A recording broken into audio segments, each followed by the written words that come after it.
નમસ્કાર મિત્રો, સ્વાગત છે તમારું આપણી આ યુટ્યુબ ચેનલમાં જેનું નામ છે ગુજરાતી જીકેની જમાવટ. મિત્રો, આજરોજ ગુજરાત હાઈકોર્ટ દ્વારા જે છે તે બેલીફની પ્રોસેસ સર્વર બેલીફની વર્ગ 3ની ભરતીની જાહેરાત કરવામાં આવી છે.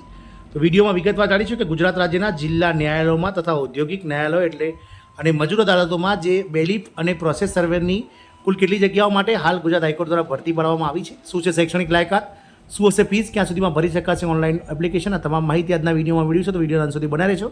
જો ચેનલમાં નવા હોય તો અમારી ચેનલને સબસ્ક્રાઇબ કરી બાજુમાં રહેલું બેલ આઇકોન દબાવી ઓન નોટિફિકેશન ઓન કરજો, જેથી કરીને ચેનલ પર મૂકવામાં આવતા વિવિધ ભરતીના નોટિફિકેશન, વિવિધ ભરતીના પરિણામ, જીકેને લગતા વિડીયો અને સરકારી કર્મચારી પેન્શનના યોજનાને લગતા પરિપત્રો તમને સરળતાથી ઉપલબ્ધ થઈ જાય.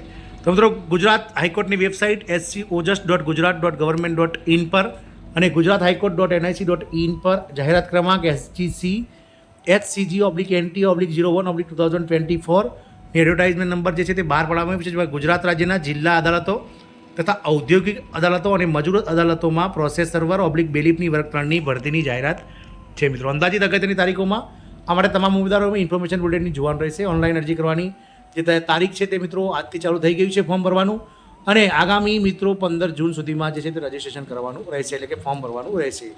ગુજરાત હાઈકોર્ટ દ્વારા ગુજરાતના વિવિધ ન્યાયાલયો જે ગુજરાત હાઈકોર્ટ હસ્તગત છે તેમાં પ્રોસેસ સર્વર બેલીફની કુલ 198 જગ્યાઓ તથા ગુજરાત રાજ્યના ઔદ્યોગિક ન્યાયાલય અને મજૂર ન્યાયાલયોમાં હસ્તકની બેલીફ પ્રોસેસ સર્વરની કુલ 12 જગ્યાઓ એમ કરીને કુલ 210 જગ્યાઓ માટે આ ભરતી મંગાવવામાં આવી છે. જેમાં અલગ અલગ કેટેગરીની વાત કરીએ તો ગુજરાતના જે અલગ અલગ જે ગુજરાત રાજ્યના હસ્તગત જિલ્લા અદાલતો છે તેમાં 198 જગ્યાઓ છે, અને ગુજરાતની જે ઔદ્યોગિક અને મજૂર અદાલત છે તેમાં 8 જગ્યાઓ છે. મિત્રો, વાત કરીએ પે મેટ્રિક્સની તો ગુજરાત રાજ્યના આ ઉમેદવારોને જે છે તે મિત્રો જે લોકો ફોર્મ ભરશે તેમને 19,900થી 63,200નો પગાર મળવાપાત્ર છે, એટલે કે 1900ના ગ્રેડ પે પ્રમાણે મળવાપાત્ર છે. અનામતની વાત કરીએ તો SC, ST, EWS અને SCBC તેમજ PH મહિલા એક્સ સર્વિસમેન તમામને જે સરકારના પ્રવર્તમાન નીતિ નિયમ મુજબ જે છે તે અનામત મળવાપાત્ર છે.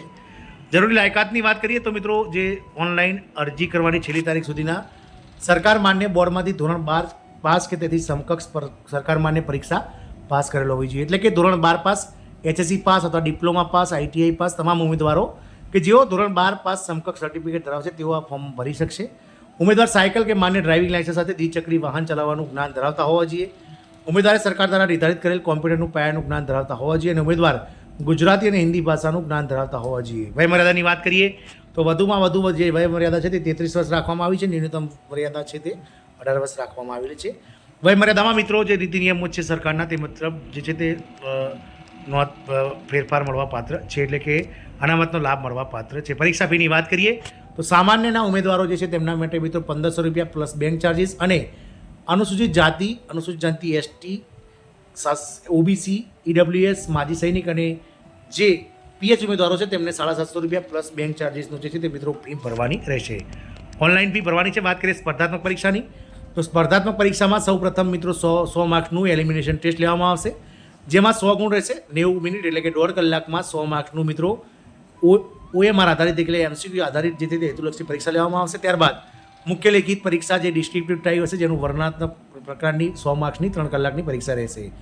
હેતુલક્ષી પરીક્ષાની વાત કરીએ તો હેતુલક્ષી પરીક્ષા જે છે તે ગુજરાતીમાં હશે, જે 100 ગુણની રહેશે, જેમાં પ્રત્યેક ખોટા દીઠ 0.33 માર્ક્સ કપાશે. પરીક્ષાનો સમયગાળો 90 મિનિટનો રહેશે, અને અભ્યાસક્રમમાં સામાન્ય જ્ઞાન, ગુજરાતી ભાષા, ગણિત, રમતગમત, બેરોજગારની રોજબરોજની ઘટનાઓ અને કોમ્પ્યુટરનું જ્ઞાન છે. મિત્રો, તમામ ઉમેદવારોએ જે છે તે મિત્રો આમાં એલિમિનેશન ટેસ્ટમાં 50 માર્ક્સ લાવવા ફરજિયાત છે.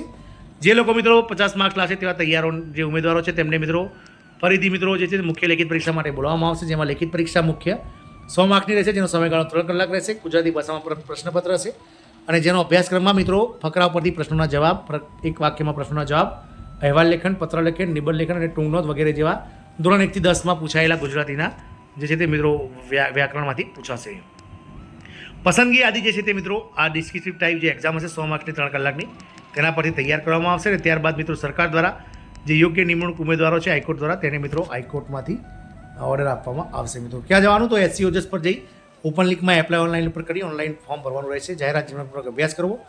ઓનલાઈન અભ્યાસ કરતાં પહેલાં મિત્રો તમામ જે જાહેરાતો છે તે વાંચી લેવી. મિત્રો, આમ ગુજરાત હાઈકોર્ટ દ્વારા ઘણા લાંબા સમયથી બેલીફની રાહ જોઈને બેઠેલા ઉમેદવારો માટે આ ખૂબ જ અગત્યના સમાચાર છે. જય હિન્દ, અસ્તુ.